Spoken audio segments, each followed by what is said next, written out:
Hi Aries, Leo and Sagittarius. In today's reading we are going to take a look and see what messages are coming up for you.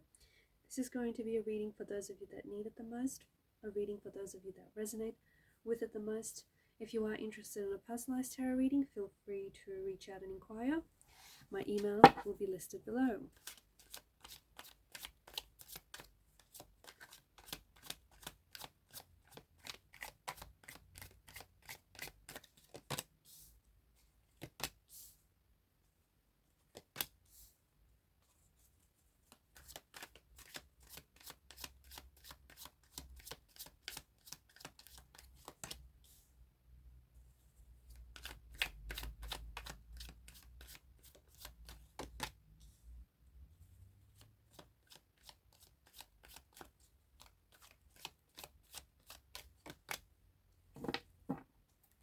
At the bottom of the deck, you've got the 10 of Cups.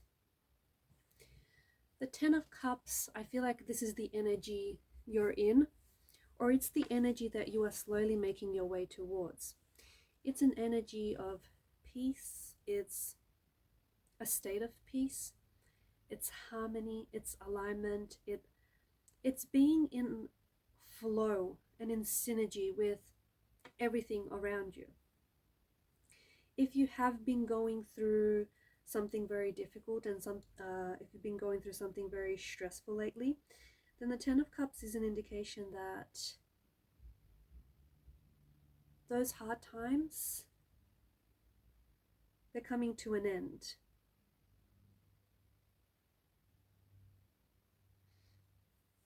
Okay?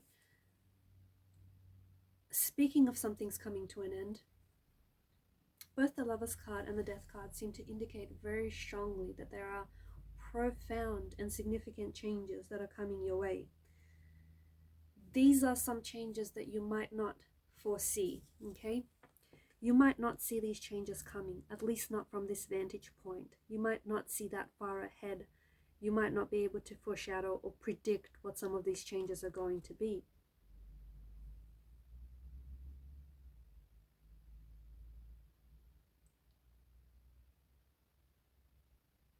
It can, for some of you, it can mean that there is someone here who has entered, or someone here who is about to enter your life, an individual whom you're going to share a very deep and a very special love connection with. Okay, this is a bond that is going to be built on mutual trust and respect for one another. This is a person that is coming into your life, someone who's going to significantly impact your life. An individual who's going to understand you like no one has understood you before. Someone who, I feel like this person speaks your love language. And I feel like this is someone who, I sense that this person is a very decisive kind of energy. Someone who's able to make their decisions. Someone who I feel like trusts their intuition. Someone who's a romantic. I feel like this person's love language is gifting gifts. I feel like they're very big on gifts, or like writing little love notes or poetry. Okay, someone very romantic.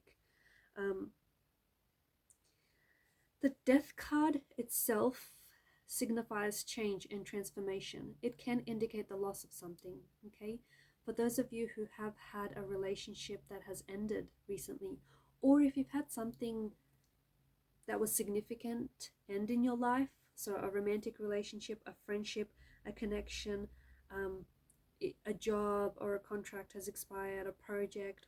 If something has come to an end, let it. Because the Death card is about shedding old skin. Okay? If there are some habits that you're trying to get rid of, especially some habits that are more like an old version of you, habits that don't serve you positively, end those. Death card is about rebirth. It's about a fresh start. It's about new beginnings. And to have new beginnings, something must end.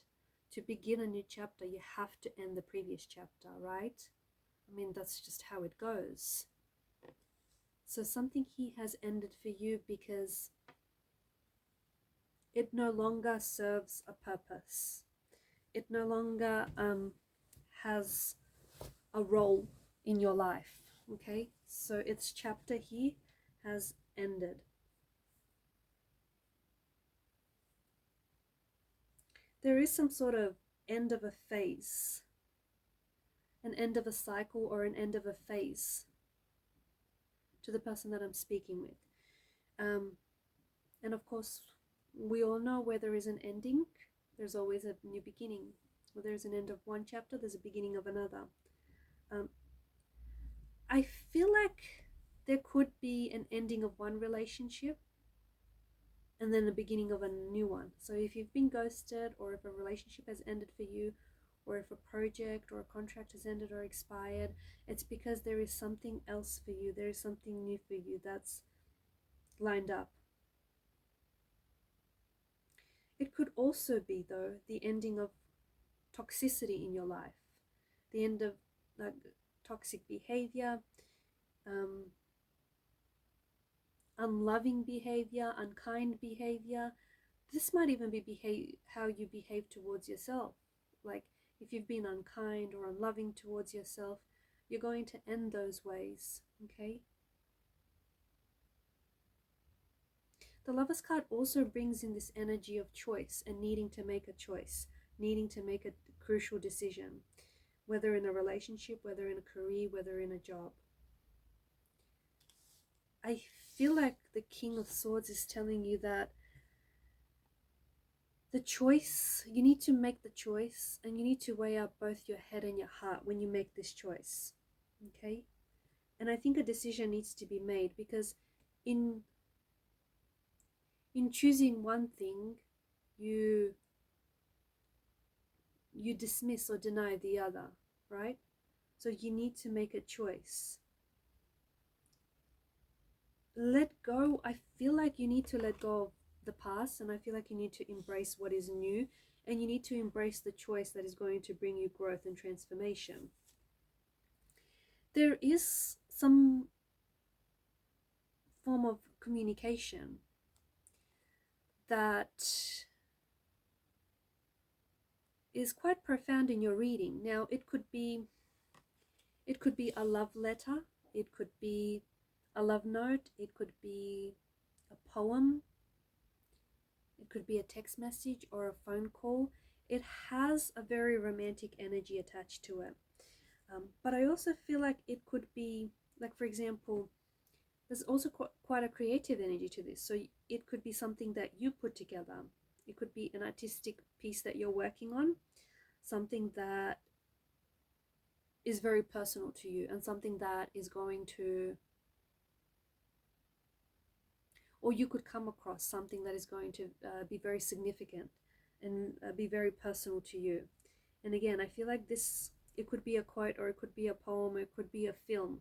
But whatever this is, I feel like this is going to help you to move into a new phase, or help you to move on to new beginnings, or maybe even try and understand yourself a little bit better, your relationship, the role you played in your previous relationship, or the role you play in your current relationship. The Three of Wands, I feel like there are significant changes that are coming for you. And I think your energy is expanding. I feel like you are leveling up. There's some cosmic leveling up happening here. I think you are expanding. And I think because you are pushing yourself, or have been pushed outside of your comfort zone. And that's where the growth is, right? That's where you grow. That's where you evolve. So for those of you that have been going through something, understand that you've also been growing through it. And sometimes growth is not always visible to the human eye, but there's been things that have been happening here behind the scenes, which tells me that, like, you're not the same person as you were before this situation, or you're not the same person as you were yesterday, or you're not the same person as you were when you were in this relationship. I feel like you have learned a lot from a certain experience, especially an experience that has impacted you profoundly. And I think you have you have grown a lot through this experience as well.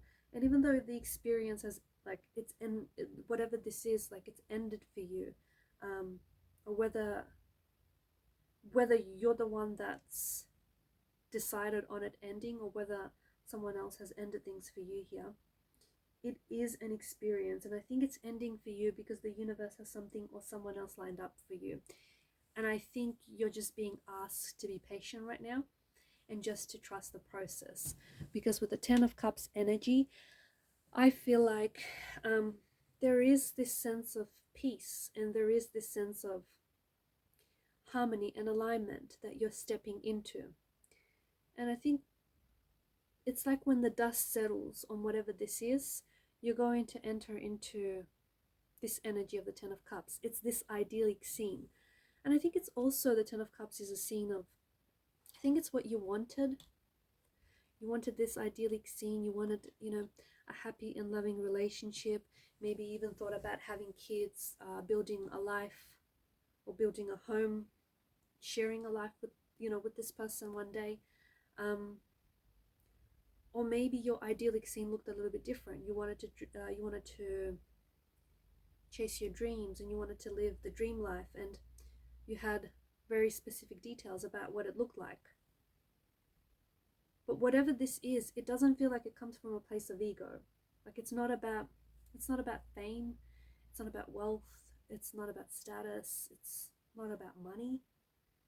It's about being happy.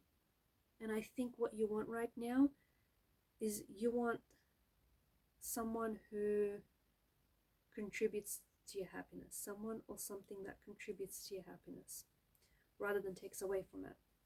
And I think that, you know, especially given this experience, I think it's taught you a lot. And I think right now you're chasing your happiness. Whatever that may look like to you, I feel like right now you're chasing your happiness. And you will, with the Ten of Cups energy, you will have this idyllic Ten of Cups scene. Especially for those of you that have gone through something challenging and something that's been turbulent, you will have the rainbow at the end of the storm. You will have this, you've had this picture perfect image of how your life should have gone, or this picture perfect image of how your goals, like of what it would look like when you had achieved your goals. Just because something didn't work out for you, it doesn't mean that you still can't get this Ten of Cups scene. It doesn't mean that you still can't get this picture perfect scene. You can still get it. Maybe not with that person, and maybe not in that situation that you were in, not in with that experience that, you know, you were going through. Maybe those people weren't meant to play a role for this Ten of Cups. Maybe those people were miscast, and the universe has removed them from your life. And that's why I feel like you're being asked to trust the process, because there are things that are happening behind the scenes, and there are things that are working out for you, even if it doesn't look like it, or even if it doesn't feel like it. Alright guys, and I'm going to leave it at that. Thanks for watching and listening. Please show your support by liking, sharing, subscribing. Keep shining your light, and bye for now.